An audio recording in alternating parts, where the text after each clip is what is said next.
आज हम डिस्कस करेंगे विटामिन डी के बारे में कि विटामिन डी की एक्टिवेशन किस तरह होती है, विटामिन डी हमारी बॉडी में किस तरह बनता है, या विटामिन डी एक्टिव फॉर्म किस तरह बनती है और विटामिन डी के क्या फ़ायदे हैं, किस तरह विटामिन डी की डेफिशिएंसी से क्या हो सकता है।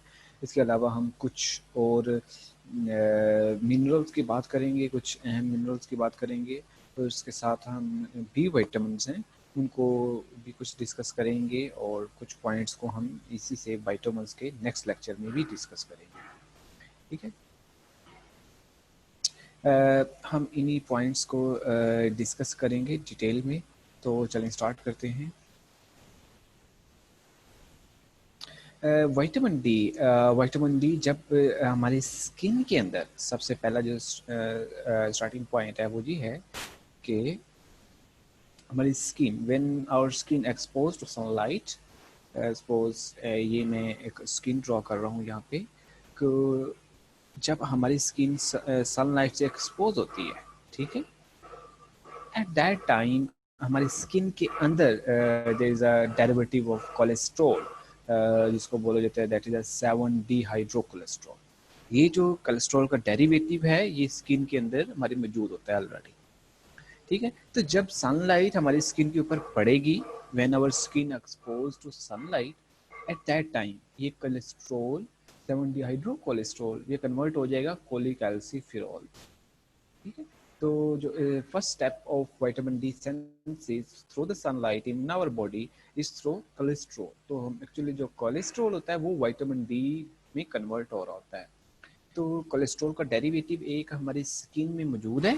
हमारी जो स्किन जैसे ही हमारे बॉडी जो है वो एक्सपोज होगा सनलाइट से, तो यहाँ पे कोलेस्ट्रॉल का डेरिवेटिव मौजूद है जिसको बोलते हैं हम 7 डिहाइड्रोकोलेस्ट्रॉल। और ये जो डेरिवेटिव है जब सनलाइट पड़ने से ये कन्वर्ट हो जाता है कोलेस्ट्रॉल कोलिकैल्सिफेरॉल में। ठीक हो गया, तो ये सबसे पहले ये होता है। सेकंड नंबर पे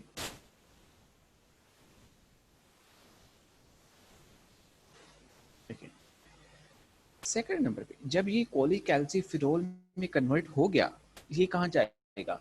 ये थ्रू ब्लड सर्कुलेशन ये लीवर में चला जाएगा। कोलिकैल्सिफेरॉल 7 डिहाइड्रोकोलेस्ट्रॉल ये किस में चला जाएगा?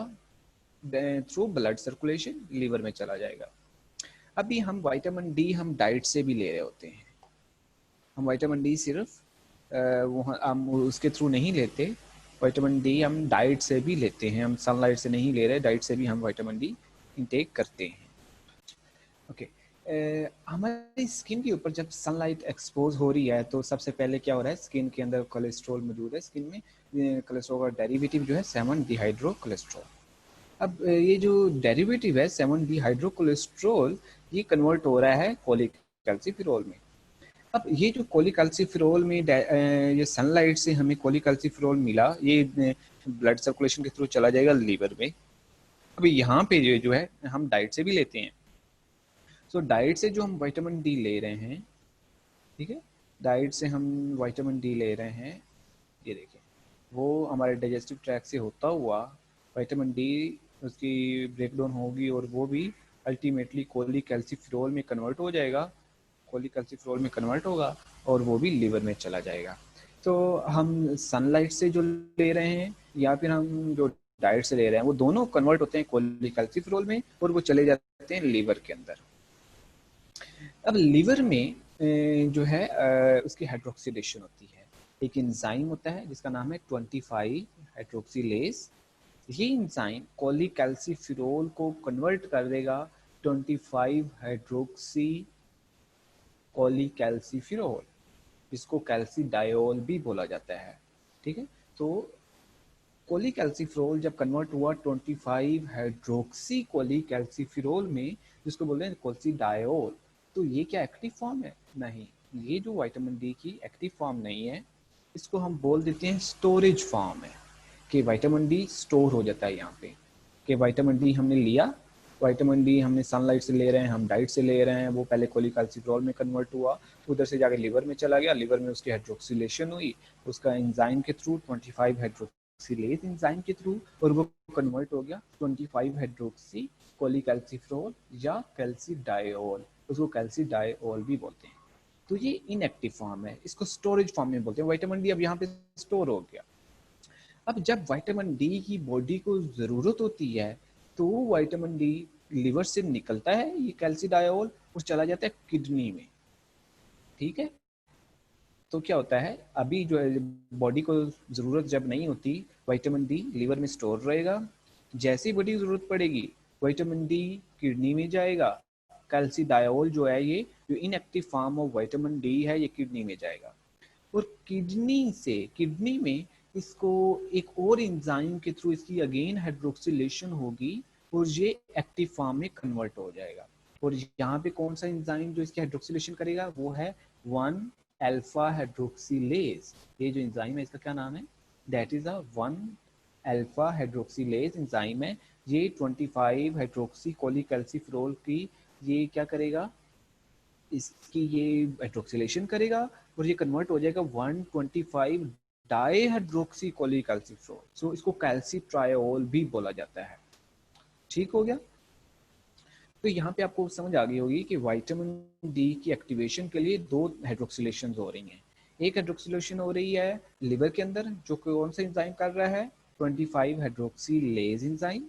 दूसरी हाइड्रोक्सिलेशन हो रही है किडनी में जो कौन सा एंजाइम कर रहा है 1 अल्फा हाइड्रोक्सिलेज एंजाइम। तो हमारे पास active form of vitamin D आ गई। अब यहाँ पे कुछ पॉइंट्स जो हैं वो हमें समझने की ज़रूरत है कि विटामिन डी एक्टिव क्यों कब होती है, कब विटामिन डी एक्टिव होती है। विटामिन डी एक्टिव तब होगा जब विटामिन डी एक्टिव कब होगा, जब ये वाला एंजाइम एक्टिव होगा। अब ये एंजाइम अगर मैं कहता हूँ ये एंजाइम नहीं है, अगर ये एंजाइम ना हो तो विटामिन डी भी एक्टिव नहीं होगा। ठीक है, या अगर किडनी प्रॉपर फंक्शन ना कर रहा हो तो ये एंजाइम नहीं होगा, जब किडनी नहीं होगी तो ये एंजाइम नहीं होगा, किडनी प्रॉपर फंक्शन नहीं करेगा तो ये एंजाइम भी नहीं होगा, इसकी वजह से एक्टिव भी नहीं होगा विटामिन डी। अभी यहाँ पे कि विटामिन डी एक्टिव होता कब है, जब ब्लड में कैल्शियम का लेवल कम हो जाए, ब्लड में ब्लड सर्कुलेशन, अगर ब्लड में कैल्शियम का लेवल कम हो जाए और ब्लड में फास्फोरस का लेवल कम हो जाए। ब्लड में कैल्शियम और फास्फोरस का लेवल अगर कम हो जाए तो क्या होगा, उस टाइम पे जब फास्फोरस का लेवल कम होगा तो फास्फोरस क्या करेगा, डायरेक्टली जाके टारगेट करेगा इस एंजाइम को जाके एक्टिव कर देगा, डायरेक्टली हिट दिस एंजाइम और इसको एक्टिव कर देगा। फास्फोरस, अगर फास्फोरस का लेवल कम होगा तो सिग्नल जाएगा डायरेक्टली किसको, ये सिग्नल करेगा, लो फास्फोरस जो है वो सिग्नल देगा इस एंजाइम को किडनी में, तो ये एंजाइम जो है ये जो inactive form of vitamin D है उसको एक्टिव में कन्वर्ट कर देगा।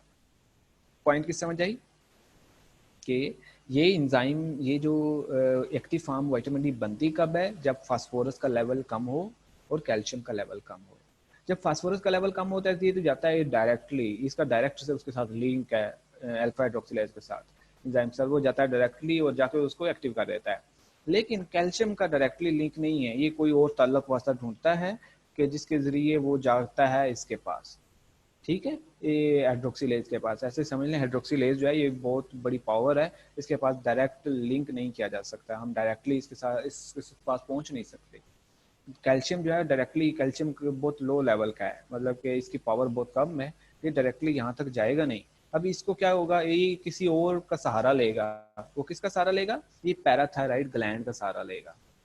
ठीक है, ये जाएगा पैराथायराइड ग्लैंड के पास और इससे एंजाइम रिलीज करवाएगा पैराथायराइड हार्मोन, और ये जो पैराथायराइड हार्मोन है ये जाके एक्टिव कर देगा इस एंजाइम को और उधर से vitamin D active form synthesise हो जाएगी।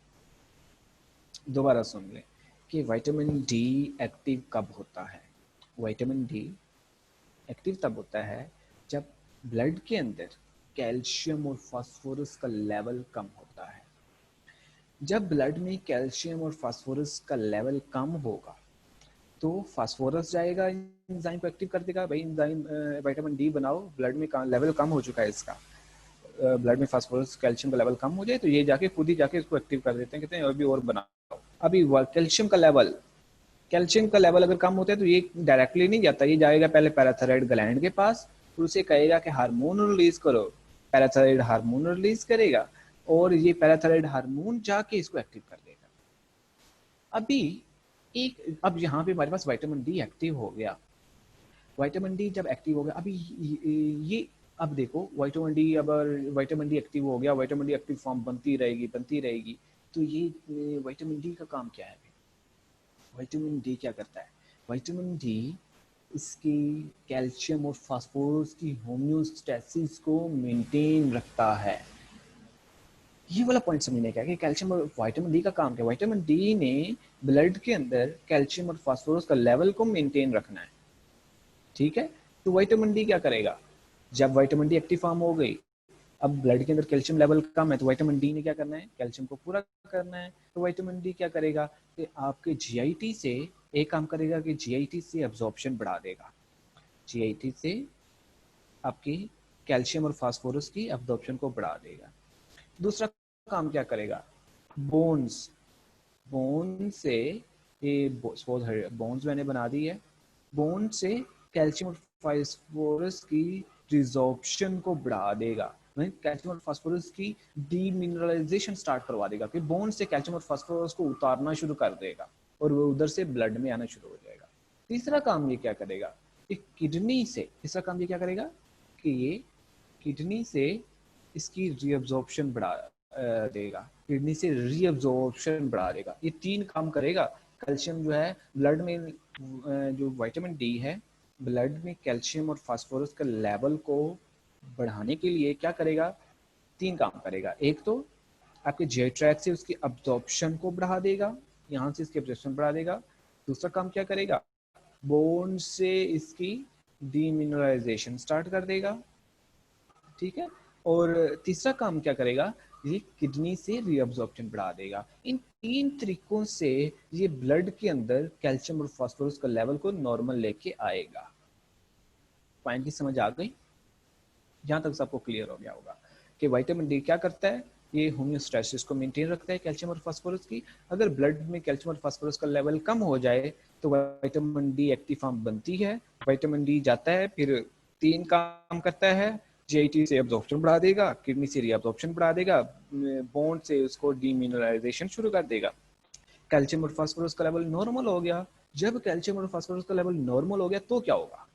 ठीक है, उस टाइम पे क्या होगा कि अगेन सिग्नल जाएगा पैराथायराइड हार्मोन के पास कि बस इतना बहुत है कि अभी कैल्शियम जो है पूरा हो गया।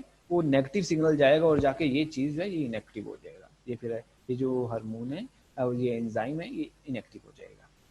तो हमने 3 पॉइंट डिस्कस किए कि ये 3 तरीकों से जो है ये विटामिन डी जो है ये आपका जो है कैल्शियम और फास्फोरस होम्योस्टैसिस को मेंटेन रख रहा है। एक तो इसकी एब्जॉर्प्शन बढ़ा रहा है यहाँ से, एक तो दूसरा क्या कर रहा है ये मोबिलाइजेशन बढ़ा देता है, उधर से उसकी डीमिनरलाइजेशन स्टार्ट कर देता है। तीसरा ये जो है किडनी से उसकी एक्सक्रीशन उसकी रीअब्जॉर्प्शन को बढ़ा देता है। ठीक हो गया? ये 3 पॉइंट्स आपको समझ आ गए होंगे कि विटामिन डी किस तरह से आपका होम्योस्टैसिस को मेंटेन रख रहा है इन द किडनी। ओके,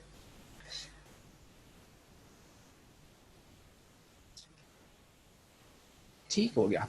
अभी आपको जो है आई जस्ट गिव यू, मैं give you a few minutes कि आप इससे रिलेटेड कोई क्वेश्चन है तो वो क्वेश्चन पूछना। ओके, अभी यहाँ पे देखें कि विटामिन डी, अभी ये देखो हमने बात की कि विटामिन डी ये क्या कर रहा है? विटामिन डी डीमिनरलाइजेशन करवा के उसके एब्जॉर्प्शन बढ़ा के और उसके रीअब्जॉर्प्शन बढ़ा के 3 काम करके उसका मेंटेन रख रहा है। अब विटामिन, अब इसकी क्या होगी? इसकी जो मिनरलाइजेशन कब होगी बोन्स की? अगर बोन से ये उतारता रहेगा उसकी जो है बोन वीक हो सकती है। तो अब मिनरलाइजेशन कब होगी?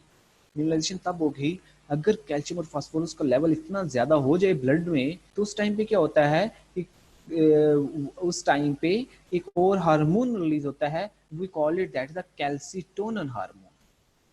दैट कैल्सिटोनिन हार्मोन कम और वो जाके साथ में बोन्स के ऊपर मिनरलाइजेशन स्टार्ट करवा देता है कि कैल्शियम और फास्फोरस डिपॉजिट होना शुरू हो जाते हैं बोन्स के ऊपर। ठीक है, तो कैल्सिटोनिन हार्मोन क्या करता है, वो जो ब्लड में अगर कैल्शियम और फास्फोरस का लेवल एक्सेस हो गया है, वो जाएगा उसको जाके डिपॉजिट करना शुरू कर देगा। अगर जो है कैल्शियम और फास्फोरस लेवल कम है तो पैराथायराइड हार्मोन जाएगा उधर से, वो विटामिन डी को एक्टिव कर देगा और डिमिनरलाइजेशन स्टार्ट हो जाएगी। अगर अब ज्यादा हो गया तो कैल्सिटोनिन हार्मोन आएगा और वो उधर जाके उसको डिपोजिशन स्टार्ट करवा देगा।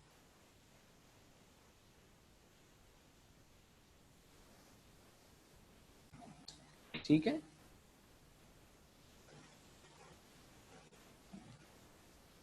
ओके, अब विटामिन डी की डेफिशिएंसी से रिकट्स बच्चों में, rickets is a very common condition जो है ये हो सकती है विटामिन डी की डेफिशिएंसी से, and that is due to inadequate mineralisation of bone.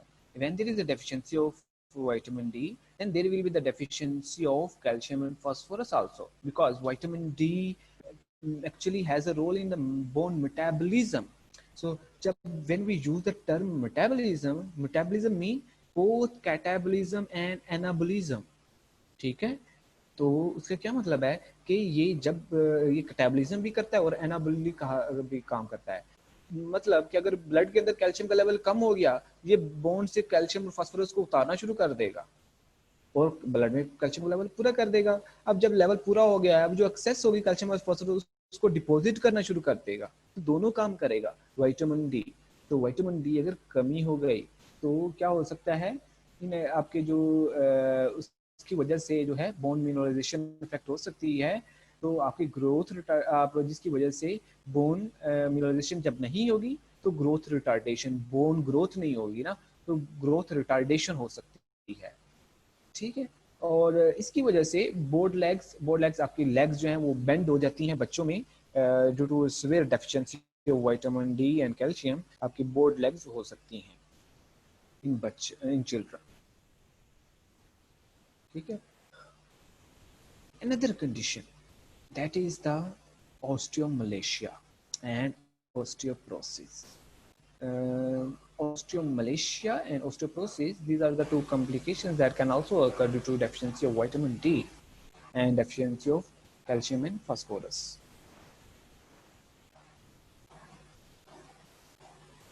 ठीक है,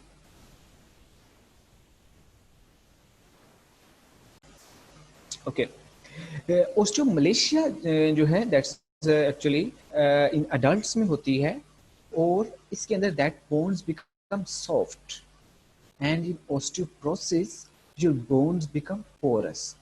अब दोनों में आप समझने की जरूरत है हमें यहाँ पे इन दोनों पॉइंट्स को। यहाँ पे देखिए, जो बोन सिंथेसाइज कर रहे हैं उस सेल्स का क्या नाम होता है, osteoblast. उन cells को बोलते हैं, we call it that is a osteoblast. These are the cells that synthesize the bone. And then there is an other cells, osteoclast, जो कि जिससे जो बोन ब्रेक डाउन करते हैं इसको बोलते हैं बोन रिजॉर्प्शन। तो बोन रिजॉर्प्शन और बोन सिंथेसिस दोनों चल रहे होते हैं एट अ टाइम, और इनके दरमियान बैलेंस होता है। ठीक है, ओस्टियोब्लास्ट और ओस्टियोक्लास्ट एक्टिविटी, दोनों सेल्स की एक्टिविटी में बैलेंस होता है। ओस्टियोब्लास्ट बोन बना रहे होते हैं बोन सेल्स, और ओस्टियोक्लास्ट बोन सेल्स की रिजॉर्प्शन करवा रहे होते हैं, डीमिनरलाइजेशन करवा रहे होते हैं। तो ये दोनों जो सेल्स हैं, ये दोनों इनकी एक्टिविटी जो है, ये दोनों there is a balance between these two, between the bone synthesis and bone breakdown.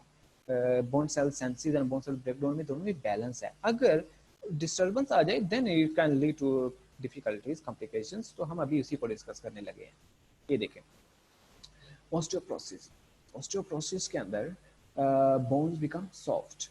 Actually होता क्या है कि आपके जो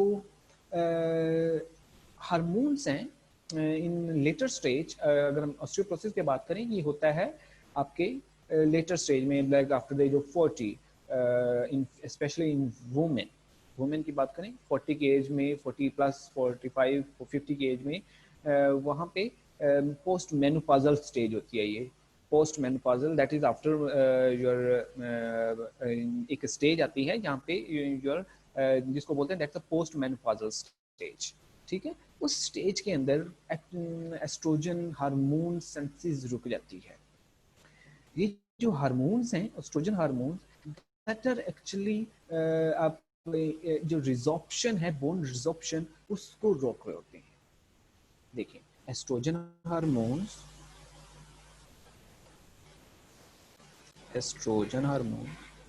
ये जो बोन रिजॉर्प्शन है इसको कंट्रोल कर रहे होते हैं, ठीक है। अब अगर एस्ट्रोजन लेवल कम हो जाए बोन रिजॉर्प्शन क्या होगी, बढ़ जाएगी, ठीक है। बोन रिजॉर्प्शन बढ़ने का क्या मतलब है कि बोन सेल्स ब्रेकडाउन ज्यादा होना शुरू हो जाएगी, ठीक हो गया। जब बोन सेल्स ब्रेकडाउन ज्यादा होगी और साइज कम होगी तो क्या होगा, बोन विल बिकम पोरस, ठीक है। अब ये बोन है, क्या होगा यहाँ पे you will see pores in between the bones, ठीक है। bone will become porous and it's more likely bone will be more likely to be fractured, इस तरह हो जाएगा। तो ये कब हुआ कि इस रिलेटेड टू ऑस्टियोपोरोसिस बड़ी एज में एजिड वुमेन में इसीलिए होती है क्योंकि एस्ट्रोजन सेंसिस रुक जाती है उसके अंदर, पहले एस्ट्रोजन बन रहे होते हैं सेंसिस हो रही होती है जिसकी वजह से बोन रिजॉर्प्शन लेवल जो है वो मेंटेन रहता है, बैलेंस में रहता है। अब जब बड़ी एज में एस्ट्रोजन और पोस्ट मेनोपॉजल स्टेज हो गई, menopausal stage that is a stop when the menstrual cycle stops at that time estrogen senses कम हो गई, estrogen senses कम हो गई, बोन रिजॉर्प्शन ब्रेकडाउन बढ़ गई। बोन रिजॉर्प्शन बढ़ने से क्या हुआ, अब इससे क्या होगा कि आपकी बोन ब्रेकडाउन बढ़ गई लेकिन वो जो आपकी बोन सेंसिस है वो तो अपने नॉर्मल लेवल पे हो रही है, लेकिन ये जो ये बढ़ गया बोन रिजॉर्प्शन ऑस्टियो आपके जो ऑस्टियोब्लास्ट है उसका लेवल जो है वो नॉर्मल है, लेकिन ऑस्टियो जो क्लास्ट है बोन रिजॉर्प्शन है उसका लेवल बढ़ गया और सेंसिस जो है वो नॉर्मल लेवल पे जा रही है, ठीक है। ये अभी नॉर्मल लेवल पे है तो इससे क्या होगा कि बोन विल बिकम पोरस। अभी दोनों में ये जो है ये बड़ी एज में होती है तो उसको बोलते हैं हम ऑस्टियोपोरोसिस, ठीक है। ऑस्टियोमलेशिया कब होता है, ऑस्टियोपोरोसिस में क्या है कि अगर आप ऑस्टियोपोरोसिस का सेल्स देखें, ऑस्टियोपोरोसिस के अंदर जिस सेल के अंदर कैल्शियम और फास्फोरस का लेवल है ये सही होता है, नॉर्मल सेल की तरह होता है, लेकिन नंबर ऑफ सेल्स कम हो जाते हैं। लेकिन ऑस्टियोमलेशिया में क्या होता है, ये अडल्ट्स में होती है, इसके अंदर बोन्स बिकम सॉफ्ट, उसकी वजह क्या है कि इसके अंदर कैल्शियम और फास्फोरस का लेवल कम हो जाता है सेल के अंदर, ठीक है। ये लेवल कम हो जाएगा, यहाँ पे कैल्शियम और फास्फोरस का लेवल ऑस्टियोपोरोसिस में आपको सही नजर आएगा, नॉर्मल सेल की तरह नजर आएगा, लेकिन नंबर ऑफ सेल्स कम होंगे। ये मैं बोन बनाऊं अगर इस तरह तो यहाँ पे सेल्स नंबर पूरे होंगे, सेल्स नंबर कम होंगे।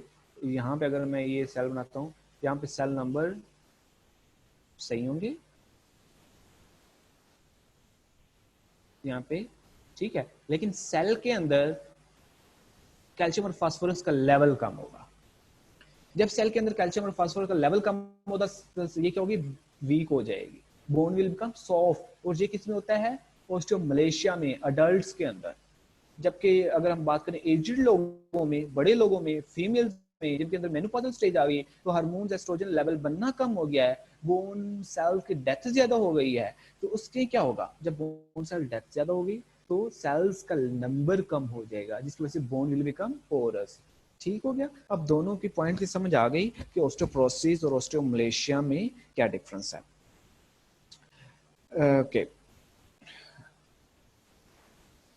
Okay, there are two types of osteoporosis, ठीक है। एक को बोलते हैं that is a hormonal post menopausal, जो हमने अभी डिस्कस किया है, पोस्ट मेनोपॉजल। और एक होती है स्टीरॉयल,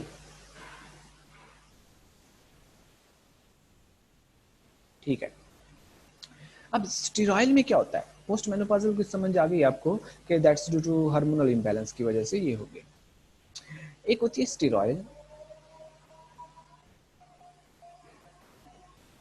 स्टीराइल में क्या होता है, स्टीराइल में आपका जो ओस्टियोक्लास्ट है, ओस्टियोक्लास्ट होती है लेटर स्टेज में जाके, आप 8th डेकेड में अगर चले गए, when your age lasts after 60 years, 50 years, 70 years तक, and vary from individual to individual, sometimes किसी के अंदर आपको जल्दी भी हो सकता है ये। इसके अंदर ओस्टियोक्लास्ट जो है उसकी उसका जो है एक्टिविटी बढ़ जाती है कि आपकी बोन रिजॉर्प्शन तेज हो जाती है, बोन सेंसिस कम हो जाती है, एक स्टेज आती है नॉर्मल, ठीक है, लाइफ में। तो उस कंडीशन में इसको बोलते हैं दैट्स द स्टेरॉइड ऑस्टियोपोरोसिस। तो उसमें भी बोन्स आपकी पोरस होना स्टार्ट हो जाती है। तो ये 2 पॉइंट्स हैं, ठीक है। अभी हमने ओके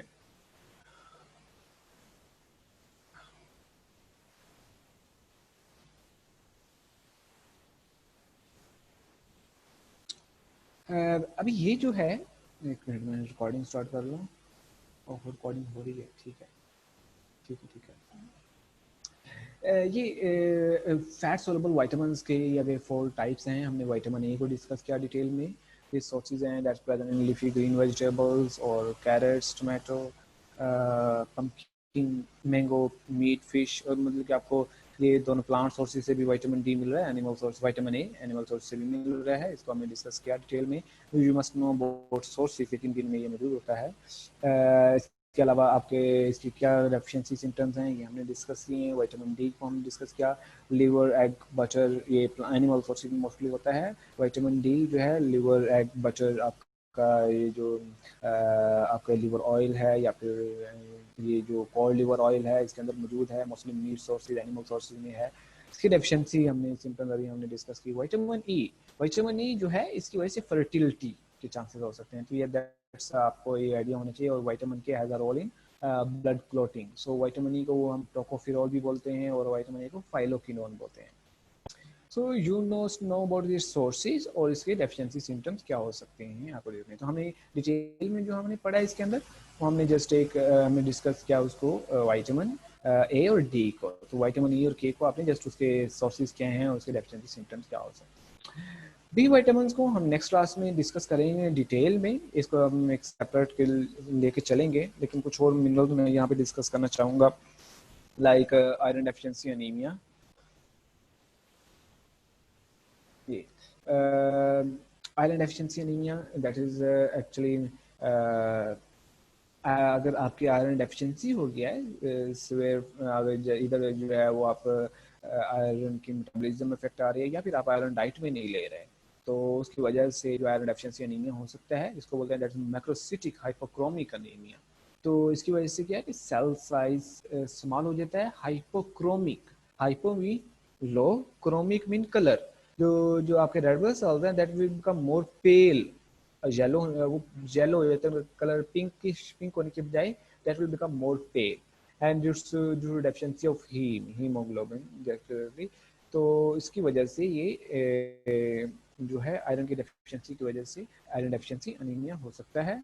उसकी सिम्टम्स जो हैं लाइक डिक्रीज वर्क आउटपुट, क्योंकि आप जब वर्क आउटपुट अगर कोई काम कर रहे हैं तो टाइम पे यू नीड आपका आयरन जो है हीमोग्लोबिन के थ्रू ऑक्सीजन लेके जानी है, हीमोग्लोबिन नहीं। तो iron is a part of haemoglobin. जब उसकी डेफिशिएंसी होगी ऑक्सीजन लेवल की, ऑक्सीजन डेफिशिएंसी हो सकती है तो वर्क आउटपुट कम हो सकता है, ग्रोथ कम हो सकती है, फटीग, वीकनेस, फटीग, थकावट सी हो सकती है, डिस्पनिया, शॉर्टनेस ऑफ ब्रेथ, सांस लेने में दुश्वारी हो सकती है, क्योंकि ऑक्सीजन जब हीमोग्लोबिन कम होगा तो ऑफ कोर्स आपकी सांस लेने में भी दुश्वारी कम होगी।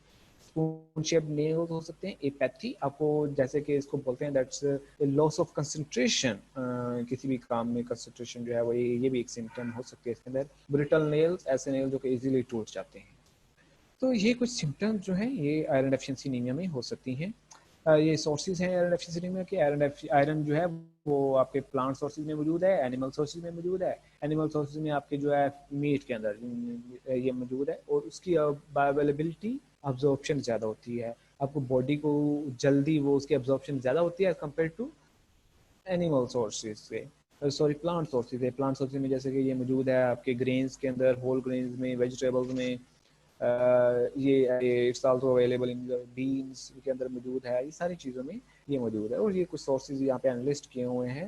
यू शुड नो कि what are the sources of iron. अगर आयोडीन की डेफिशिएंसी है तो आयोडीन की डेफिशिएंसी से गॉइटर हो सकता है। आपका थायराइड ग्लैंड इनलार्ज हो जाता है और इसकी वजह से क्योंकि iodine has a role in growth, so poor growth in child और मेंटल रिटार्डेशन। सो क्योंकि आयोडीन का रोल है ब्रेन ग्रोथ के अंदर भी, तो आयोडीन की डेफिशिएंसी होती है तो मेंटल रिटार्डेशन भी हो सकती है। ठीक है, तो these are the sources of iron. आपके सॉल्ट के अंदर आयरन मौजूद, आयोडीन मौजूद है। आपके जितने भी अगर आप आयोडीन सॉल्ट ले रहे हैं तो आपकी रिक्वायरमेंट फुलफिल हो जाएगी।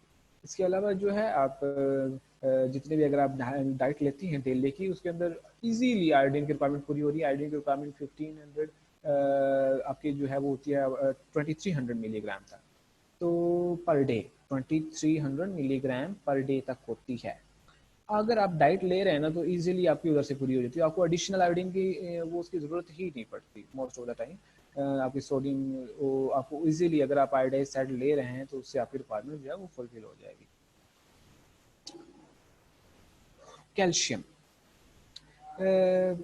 कैल्शियम की डेफिशिएंसी से स्टंटेड ग्रोथ हो सकती है। हमने अभी डिस्कस किया कि कैल्शियम अगर बोन्स ग्रोथ नहीं होगी तो हाइट आपकी कम रह जाएगी। स्टंटेड ग्रोथ यही है ना कि आपकी हाइट एक उम्र के हिसाब से हाइट कम रह जाती है, तो अगर कैल्शियम की डेफिशिएंसी होगी तो उसकी वजह से स्टंटेड ग्रोथ हो सकती है।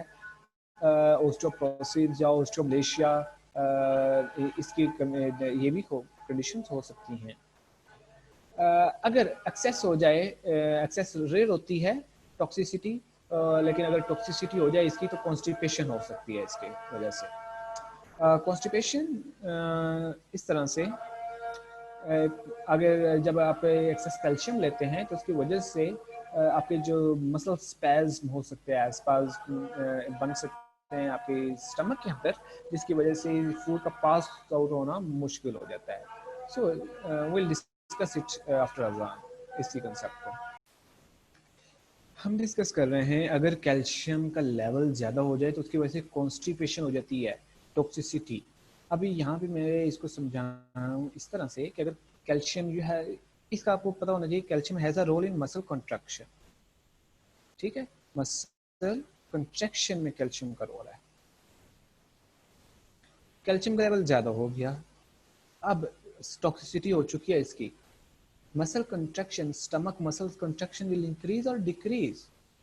ठीक है, when the stomach muscles contraction will increase, muscle spasmic, muscle can become spasm। तो जब कंट्रैक्शन बढ़ेगी तो उसकी वजह से क्या होगा, तो फूड को पास होना मुश्किल होगा या आसान होगा, मुश्किल हो जाएगा। स्टमक मसल एक्चुअली वर्क कैसे करते हैं, there is a continuous contraction and relaxation. When there is a continuous contraction, when there is a contraction but no relaxation, then what will happen, तो it will be become very difficult for the stomach muscles to be relaxed and the food जो है उसके लिए पास होना मुश्किल हो जाएगा। तो इसलिए कहा जाता है कि अगर कैल्शियम की टॉक्सिसिटी हो जाए तो आपको कॉन्स्टिपेशन हो सकती है, स्पेशली इन चिल्ड्रन। अगर बच्चे जो है सिर्फ दूध पी रहे हैं और उसकी वजह से जस्ट दूध पी रहे हैं तो उसकी वजह से उनको कॉन्स्टिपेशन हो सकती है।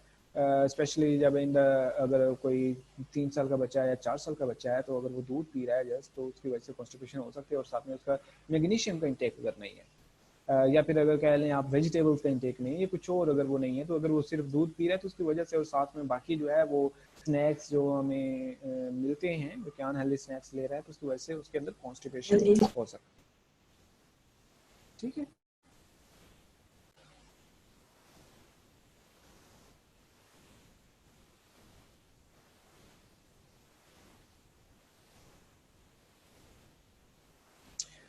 फास्फोरस, फास्फोरस की वजह से muscle weakness and bone pen ये हो सकती है, और इसकी टॉक्सिसिटी की वजह से आपके जो है कैल्शियम एक्सक्रीशन ज़्यादा हो सकती है। अब ये पॉइंट जो है ये आपको समझने की ज़रूरत है कि कैल्शियम और फास्फोरस की रेशियो एक होती है। अब नॉर्मल ब्लड में कैल्शियम का लेवल ज़्यादा होता है, फास्फोरस की रेशियो जो है वो नॉर्मली कम होती है। अगर आपने फास्फोरस ज़्यादा ले लिया, अगर आपने वो सॉफ्ट ड्रिंक्स का इस्तेमाल ज़्यादा कर लिया जिसके फास्फोरस इतना ज़्यादा है, अब उससे क्या होगा, तो कैल्शियम की रेशियो, अब उससे क्या होगा, जब फास्फोरस आपने ज़्यादा ले लिया, ब्लड में फास्फोरस का लेवल बढ़ गया, कैल्शियम का लेवल कम हो गया। अब नॉर्मली कैल्शियम का लेवल ज़्यादा होना चाहिए लेकिन फास्फोरस का कम होना चाहिए। अब क्या करेगा, अब व्हाट विल हैपन, बोन से कैल्शियम उतरना शुरू हो जाएगा ताकि कैल्शियम का लेवल ज़्यादा हो सके। जब बोन से कैल्शियम उतरेगा तो उसकी वजह से बोन वीक हो जाएगी। ठीक है, तो इसलिए कहा जाता है कि आपने सॉफ्ट ड्रिंक्स का इस्तेमाल नहीं करना, उसमें फास्फोरस ज़्यादा है, फास्फोरस ज़्यादा लेंगे तो ऑफ कोर्स कैल्शियम आपका लेवल ब्लड में कम हो जाएगा, तो उसकी वजह पूरा करने के लिए बोन से कैल्शियम उतरेगा। तो इसलिए जो है ये बोन में इसीलिए कहा जाता है कि आपने सॉफ्ट ड्रिंक्स का इस्तेमाल नहीं करना। दैट्स द रीज़न कि आपने फास्फोरस वाली और भी कोई भी चीज़ जो है उसके अंदर जिसमें भी फास्फोरस ज़्यादा है वो आपके लिए नुकसानदेह हो सकता है। So it was all about today's lecture. You can ask your questions और इसके अंदर जो बी विटामिन हैं उनको हम डिटेल में डिस्कस करने वाले हैं, वो हम नेक्स्ट क्लास में डिस्कस करेंगे। ओके।